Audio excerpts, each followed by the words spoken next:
Welcome to FinFactor. I'm your host, Blaine Bertsch, co-founder and CEO at Driver and Cash Flow Forecasting Software, where we help the office of the CFO leave spreadsheets behind and model everything from cash flow through to complex scenarios with clarity and control.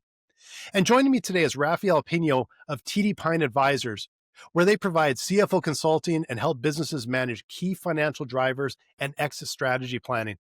And today we're diving into who's buying and what they're really looking for in today's M&A landscape. Welcome to the show, Rafael. Thank you for having me, Blaine. So first off, I want to dive in a little bit on the different types of buyers that you would see and how they're thinking about these deals. Absolutely. Thanks for that question. Uh, People tend to think about there is only two flavors of buyers, PE and strategic, and that's a misconception. There are several types of other than those two obvious candidates, but you also have a plethora of types of family offices. You might have your own in-house structured either MBO or ESOP. You have today there is this surge of search funds, and those guys are another type of buyer who are interested in understanding. And I guess most of the potential sellers out there just think of the first two and forget that they should be understanding all the others to position themselves in order to maximize value. So let's start talking about, because there are a whole bunch of different ones there. So let's start talking about each one and just give me a little bit of a rundown on some of the, like the earmarks. So let's start with private equity. What are some of the, the main things that you see in a deal driven by private equity? Private equity has some pretty very well defined guidelines to understand a private equity deal. They have a very strict mandate in terms of they want to buy a company, grow, and flip it within a certain time frame, and that time frame is the actual fund time frame. So they had promised to their investors that they will return the capital over a certain period of time, and that's the lifetime of the deals within that fund. Other than that, they're normally buying for what it is there today. So they're not buying into future growth. They want to execute that future growth, and they want to reap the benefits, reap the value out of doing that. So that's a very critical thing to understand when dealing with PE. They are pretty much running on a very well-defined playbook. Now, if you go for a strategic, the playbook is different. Strategic is normally buying a company because you're looking at some sort of synergy, either revenue side of things or strategy in terms of expansion, or on the expense side of things and saving, either by providing more cost efficiencies or back office consolidation, something that unlocks value within the deal for them. It's a very different value proposition. For instance, if it's just consolidation and they're just consolidating markets, yes, it will lead to reduction in the overhead of the existing company, probably. So it's something to consider. Another type or flavor, as I prefer to call them, family offices. Family offices are more generational. Family offices are what we normally call patient capital. They are there for that legacy. They are there for long-standing, long-term deals. They want to make sure that they are profitable and they yield enough for what they invested, but they're way more patient and way more forgiving in terms of timing and, say, market cycles, as opposed to the other players. If you are strategic, normally you're listed, so you have shareholders, so you need to deliver. And as a PE fund manager, I already told what the deal is. So with families, they tend to be more forgiving on one hand. However, that comes with a cost. They tend to be less deal driven, less agile. They tend to take their time. They just do a deal if they feel that it's absolutely right for them. And some sellers won't, say, have the patience to deal with that type of buyer. Last but not least, search funds. Search funds are a recent thing. I mean, they've been around for a while, but now they're starting to make it to their headline. Normally, some operators, someone that exited the industry as an employee and wants to own a business, or even someone with money that it's an exile from corporate America and now wants to run a business. They're looking for business to buy and manage. For those guys, it's all about what happens the next day. Would that transition, that management transition happen? Would that be successful? And guess what? there are even some search funds out there that are really funds. They have investors backing them. So in a sense, they will resemble a little bit of the PE playbook.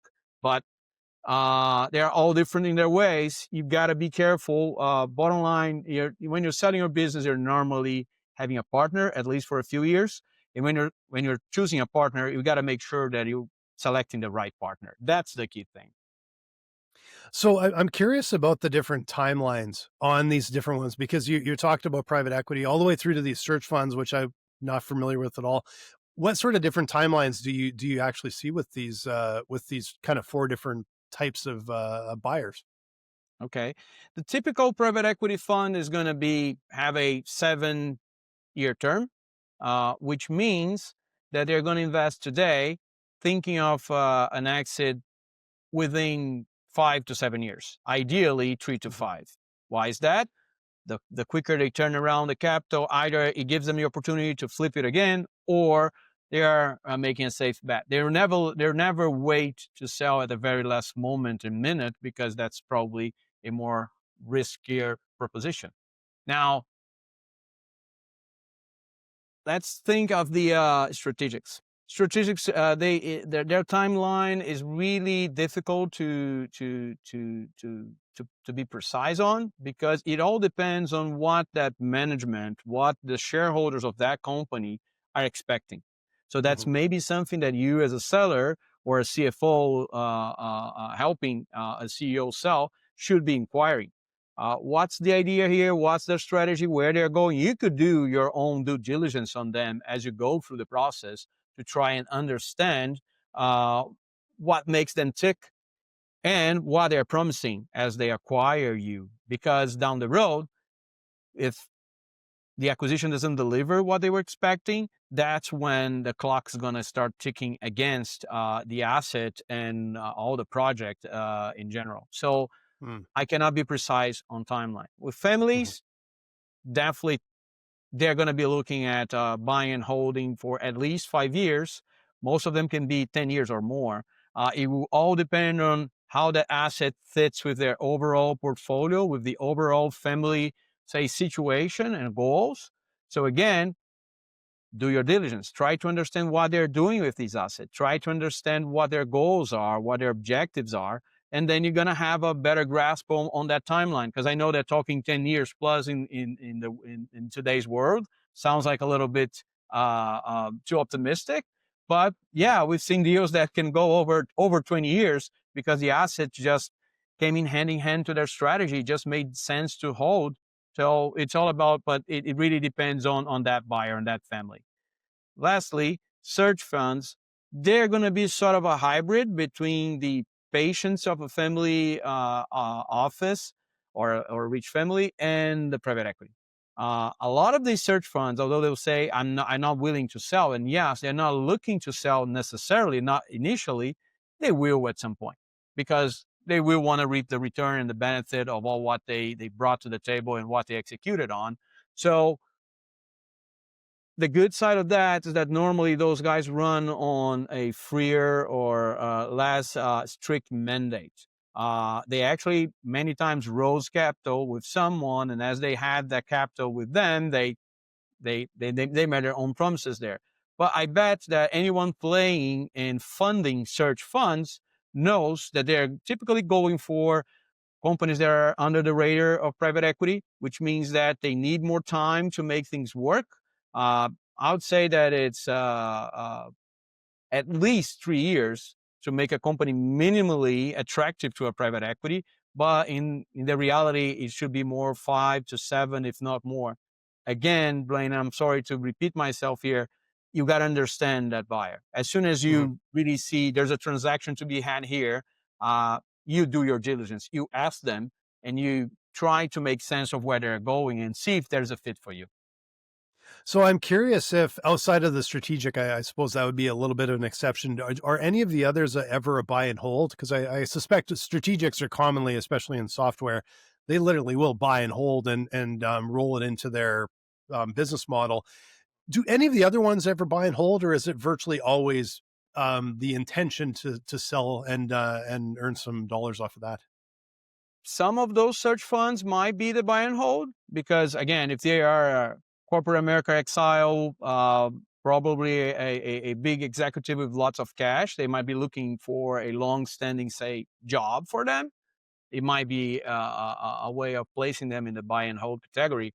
But the definite buy and holds here are when you either do an internal transition and you do an MBO where your own management and your own employees are buying you out, or you structure an ESOP. Uh, Mm. the difference there normally size. ESOPs, they tend not to work well for companies with less than $5 million in EBITDA. There's a lot of costs associated with that structure. The structure is great, by the way, but they normally cater for bigger companies. Now, if you're sub 5 million and you're not that well structured or cannot pay for all that structure, yeah, maybe an MBO would work. And then I would bet that those executives acquiring from the founder are going to be there for the long run, and you can consider them buy and hold types. So, beyond financials, what are these different types of buyers looking for in a business that would make it attractive for them to buy? Um, Beyond financials, there's that asset fit. So if I'm a PE, again, the playbook is pretty clear. Is this asset going to be a bolt on into my roll up strategy? So it's just another asset. I already bought 3 assets in that industry and buying the fourth. Well, you know exactly what they're going to do there. Mhm. And then where do I fit in their strategy? Where do I fit in what they're trying to do? Right? Strategics. Yes, ultimately, all games here are financial, but maybe I am dominant in a market where one of those strategics aren't. Maybe they're openly and actively seeking to expand towards my geographical area, even though I'm not dominant. I'm big enough that I'll make a splash and make a difference for them.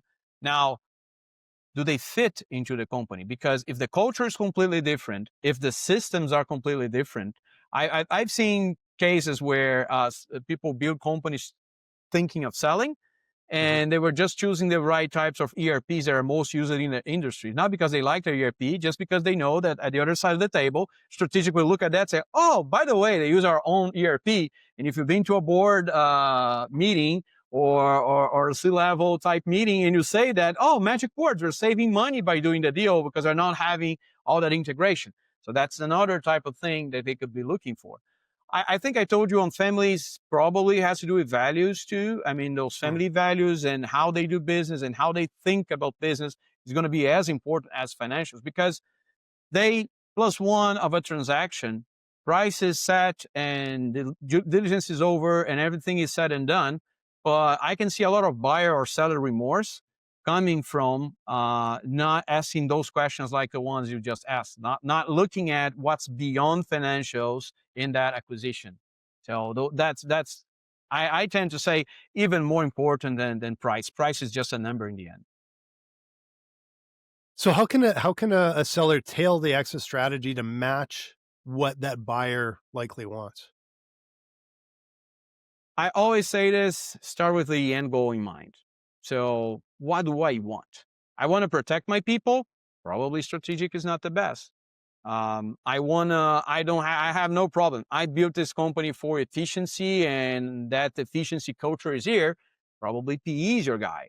No, I value legacy. I value making an impact in my community, family offices. So what you start doing is, okay, what do I want to accomplish with that sale beyond, again, just selling? What do I Mhm. want happen to my business and to my asset after I'm done and I'm hopefully enjoying life either by starting a new venture or doing something else with my time? Uh, by answering that question and being very honest about that, then you go and you're gonna pick, okay, how am I gonna attract the attention of that right buyer? Again, you don't need 10 Mhm. buyers. I see people there saying, oh, I got 10 buyers. You don't need 10 buyers. Maybe you need 2 or 3 just to make it a little bit more interesting and having some competition, but you don't need Mhm. 10. So what I want is make sure that 2 or 3 strategics or 2 or 3 funds at least look at me and say, wow, I like this. It fits my strategy, which again will make them be more eager to acquire the asset. So I also want to dive into an area here about the valuation itself. So I'm curious, what are the different ways that besides a multiple of revenue? Because I know like that's the most common thing, a multiple of revenue, a multiple of EBITDA or whatever.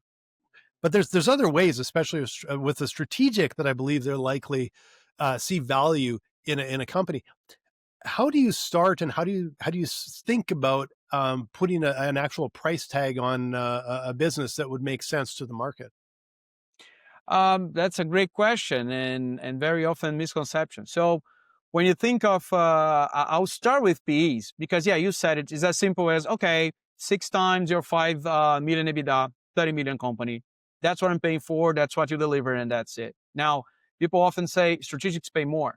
Why do they pay more? That's what you're asking, and the answer to that is, well, if a strategic sees that this company makes 5 million EBITDA and actually I have a 2 million opportunity in terms of synergies, either because I can capture more market share just because of that location, or I can save a lot in terms of back office and in terms of cost synergies. And let's say that altogether is a $2 million EBITDA opportunity. Guess what? Paying the very same multiple, I could be paying at least another 12 million more, right? So my $30 million valuation becomes potentially up to 42, if not more. If I'm not so eager for that as a strategic, I'll end up increasing and paying a higher multiple to have that opportunity. So it's way more than just that number. Again, it probably includes shedding off some expenses, and depending on your industry, this probably means some reduction to headcount on your company. But it's part of that game. Did I make myself clear? Yeah, no, that does help, and because I know it's always a tricky question with the different types of like, let's say you're going to sell a business right now. Um, Is there an area that seems to be a little bit more active right now, from, like PE all the way through to search? Is there an area that tends to be really active, or maybe really aggressive on pricing, or is it just very much kind of case by case? It very much depends on the industry you're talking about, because there each industry, each space has its own, say, market cycles, right? But generally speaking, we are amidst and continue to be for a few years. We've been actually private equity dry powder is just beating record after record. So second quarter was the first time in a while where you're seeing some of that dry powder reducing. But guess what? They went on the road, they raised more capital. Now Q3 came in, and Q3 data is already showing that the dry powder is going up again, which is one of those, right? The market chases that return, they see the activity, they go after it. If you're talking about strategics, and if you think of listed strategics, just look at where the S&P is right now, and you're going to see, well, all-time high means listed world valuations are at all-time highs in general, meaning, well, if I need to acquire, if that's part of my strategy, I'm probably looking to the private world for opportunities, which might mean more activity there, especially with interest rates coming down, which, by the way, helps both, right? They tend to Mhm. lever up on those acquisitions, and with interest rates coming down, they have a bigger opportunity to go and fetch acquisitions right now. So pretty active scenario, and a lot of sellers too. We're amidst the silver tsunami. A lot of people, a lot of baby boomers retiring and reaching that age where they're looking to the next chapter in their lives. So lots of assets out there too. Is there any difference or trends happening right now, just because of it's almost like a unique level of instability since COVID? Like in the last 5 years, there's inflation and the tariffs right now and things like that. Are there other factors here? How are they affecting the M&A world right now? Is it starting to be back to norm? Is it a little sluggish? What are you seeing right now? We are starting to see activity pick up.